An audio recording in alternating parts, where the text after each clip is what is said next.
As we seek more efficient and sustainable materials, tiny nanofiber-based materials are poised to transform many industries. Gelatex turns nanofiber potential into reality by creating customizable materials with applications ranging from tissue engineering to energy storage. So Märt-Erik, why are the innovations around HaloSpinning so exciting for the development of nanofibers? Nanofibers are not a new material. They have been around for 100 years. The biggest challenge is how to standardize it, how to produce it on a scale that would make sense for majority of applications.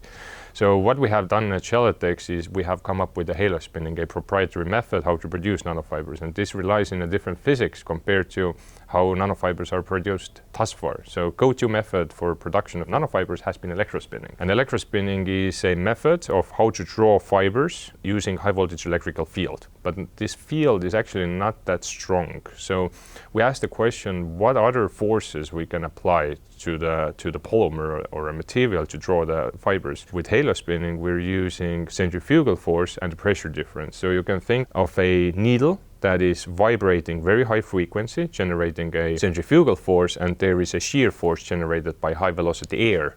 So we can control these two force vectors to produce nanofibers. Today at Gelatex, we are in the possession of the most capable nanofiber production machine in the world. What are a few of the applications for the nanofiber technology using HaloSpinning to construct it? What are the applications you're excited about? So another very attractive application is a growing food. So as you know, animal-based meat is grown inside an animal, but now science and technology have led us to the point where we have reverse engineered how meat is being made. And we can replicate it, and we don't need animals anymore. This can happen inside a bioreactor, and with the help of our materials, again, that will guide now muscle cells or adipose tissue or fat cells to reform a steak. With the same texture, the same feel, the same sense for human senses, the same as a piece of animal meat. And the third application is tissue models.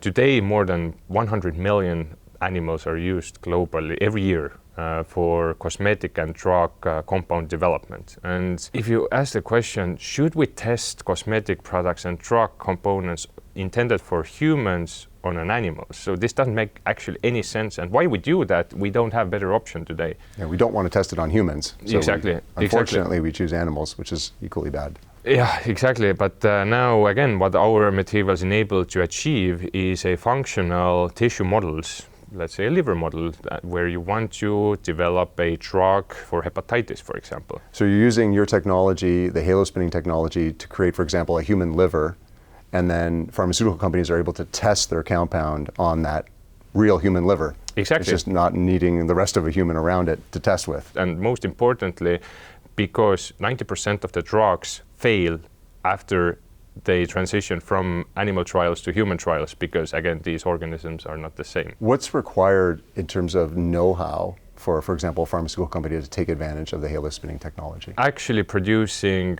HaloSpun nanofibers, even today, is pretty straightforward once the recipe is developed. It's a push of a button and the rolls of nanofibers come out from the machine, and then you take nanofibers and use it to create the liver model, to build a steak for cultured meat application, to use it as a wound dressing.